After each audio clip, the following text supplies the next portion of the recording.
resumen general del tema del diezmo. Es el tema que abordaremos en este su programa Un Momento con la Biblia a través de Conozca la Verdad.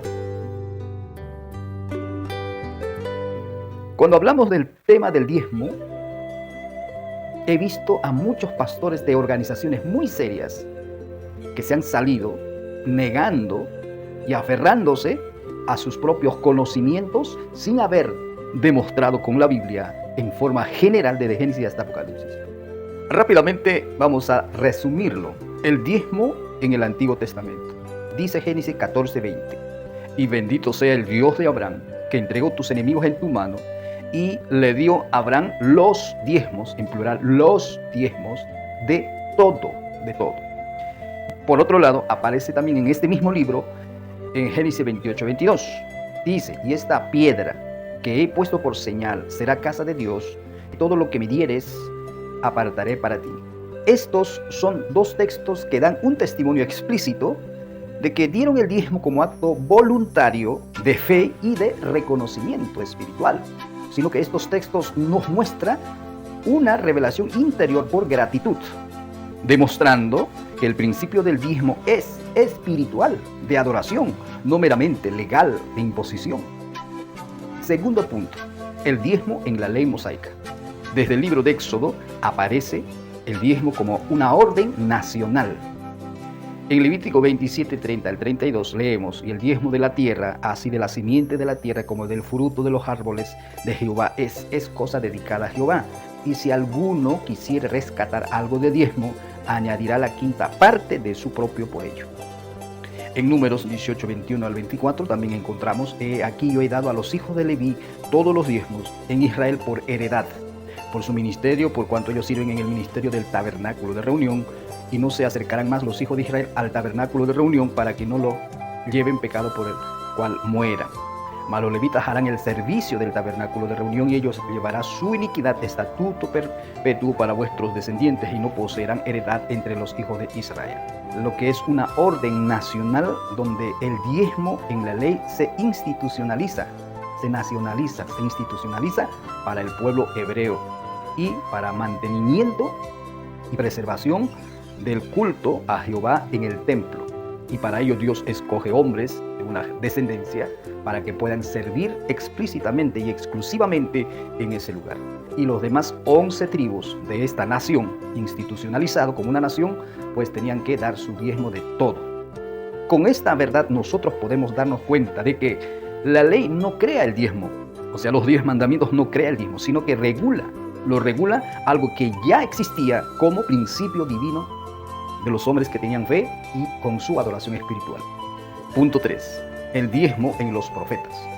Los profetas como Malaquías 3:8 al 12 no inventan una nueva norma, sino que reprenden al pueblo por haber roto un principio de honra y fidelidad hacia Dios. Entonces, Malaquías anuncia restauración futura, y varios intérpretes entienden que en la era mesiánica, o sea, en el milenio, el pueblo, no solamente los judíos, sino las naciones salvadas después de la gran tribulación, darán su diezmo en el gobierno milenial de Jesucristo, los cuales honrarán a Dios en su adoración completa, lo que incluye los diezmos y ofrendas como expresión de obediencia y gozo, no de carga legal.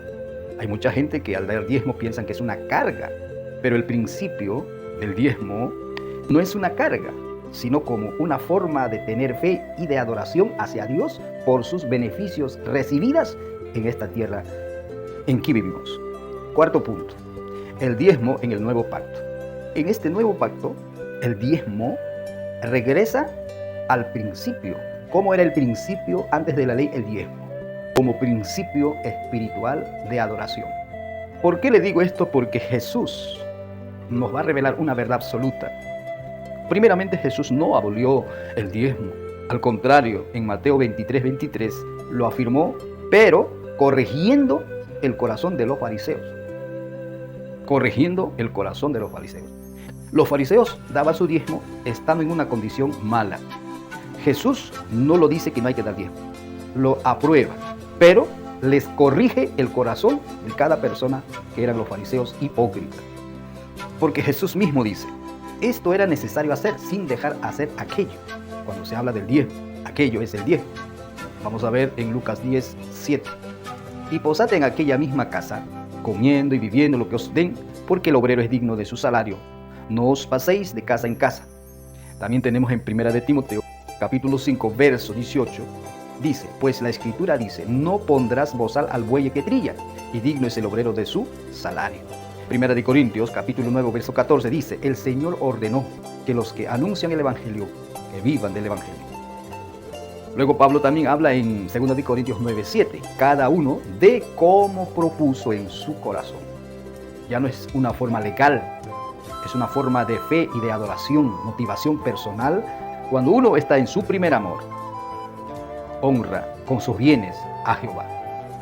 Estos textos nos están demostrando que no anulan el deber de sostener la obra de Dios por aquellas personas que han sido transformados su carácter, amén, a través de la fe y viven en el principio del primer amor, y de esta manera se salen del legalismo al amor de Dios.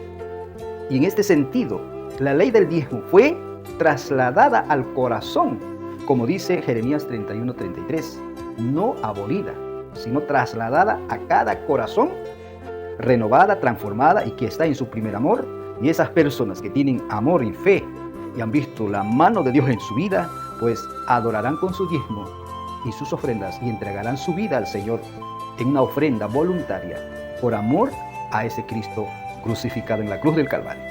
Punto 5. El diezmo en el reino milenial y la eternidad. Veamos.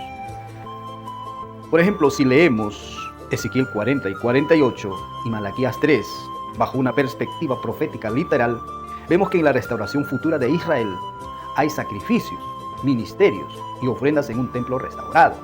Pero esto no quiere decir que en el milenio o en la eternidad vamos a seguir sacrificando vacas y tórtolas en el templo.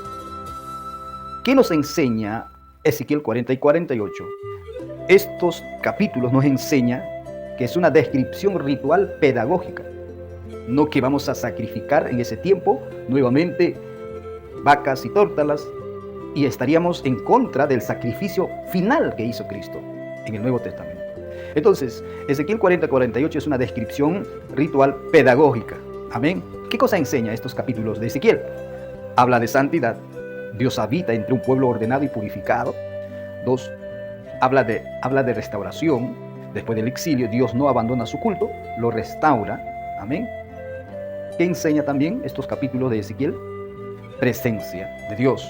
El mensaje central no es el sacrificio, sino el Señor está allí. Ezequiel 48:35. Viendo desde la perspectiva pedagógica de Ezequiel 40 y 48, nosotros podemos declarar que esto implica que el sistema de adoración, incluido el principio del diezmo, volverá en plenitud, como expresión de obediencia universal al Rey Mesías. En el libro de Apocalipsis, aunque no se menciona diezmo directamente, el principio eterno de honra, entrega y reconocimiento del señorío de Cristo continúa para siempre. Por tanto, mis amados amigos y hermanos, no se puede decir ligera o aisladamente que ya no existe el diezmo, ni tampoco imponerlo sin entender toda la historia redentora de lo que menciona la Biblia. El diezmo es un principio espiritual, eterno, de reconocimiento y de honra, cuya forma cambia según el pacto, pero cuya esencia nunca desaparece. Por tanto, ninguna doctrina puede afirmarse o negarse fuera del contexto de estos principios bíblicos de Génesis hasta Apocalipsis.